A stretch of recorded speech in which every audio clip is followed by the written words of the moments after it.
America के 12 राज्य ऐसे हैं जिनसे तय होता है कि व्हाइट हाउस कौन पहुंचेगा। ये वो राज्य हैं जहां के वोट किसी एक पार्टी पर यकीन नहीं करते। इन राज्यों में मतदाताओं का मिजाज बदलता रहता है, इसलिए इन्हें स्विंग स्टेट्स कहा जाता है।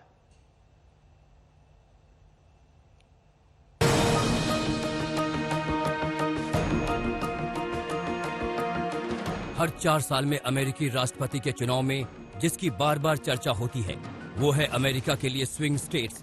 इस बार का इलेक्शन भी स्विंग स्टेट्स के नतीजों पर टिका है।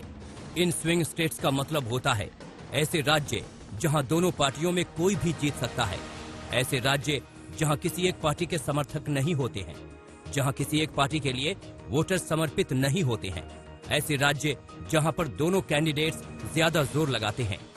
इस बार अमेरिका के करीब 50 में से 12 राज्य ऐसे हैं जिन्हें स्विंग स्टेट्स माना गया। इनमें एरिजोना जहां 11 इलेक्टोरल वोट हैं, इसे जो बाइडेन ने जीता है। फ्लोरिडा जहां 29 इलेक्टोरल वोट हैं, इसे डोनाल्ड ट्रंप ने जीता है। जॉर्जिया जहां 16 इलेक्टोरल वोट हैं, यहां ट्रंप आगे हैं।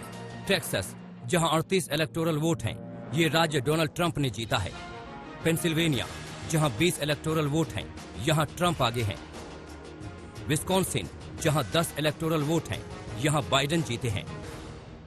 टेक्सास जैसे स्टेट को स्विंग स्टेट की कैटेगरी में डाल दिया जाए और 3 महीने तक इसके ऊपर नगाड़ा बजाया जाए कि अब तो मामला इतना एक तरफा हो गया है, इतना एक तरफा हो गया है कि टेक्सास भी स्विंग स्टेट की श्रेणी में आ गया। ये कुछ भारत की भाषा में बोले तो ये उस तरीके की नैरेटिव पैडलिंग हुई कि बीजेपी अगर हार रही है यानी इतनी बुरी तरह हार रही है कि गुजरात भी जो है बीजेपी हार रही है। ये इस तरीके की बात का जो मतलब आप एक नैरेटिव सेटिंग का एक अजीबोगरीब खेल मुझे अजीब सा दिख रहा है जो मुझे लगता है कि खुद लिबरल नैरेटिव के लिए बहुत घातक है।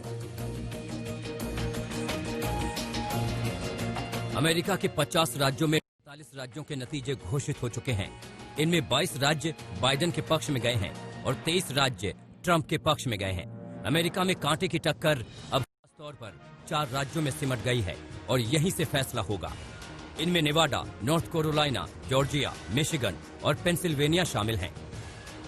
डोनाल्ड ट्रंप को चुनाव जीतने के लिए 54 इलेक्टोरल वोट और चाहिए और उन्हें पेंसिल्वेनिया समेत लगभग हर जगह क्लीन स्वीप करना होगा, जबकि बाइडेन को 6 इलेक्टोरल वोट चाहिए और वो नेवाडा जीतकर 270 के आंकड़े तक पहुंच सकते हैं।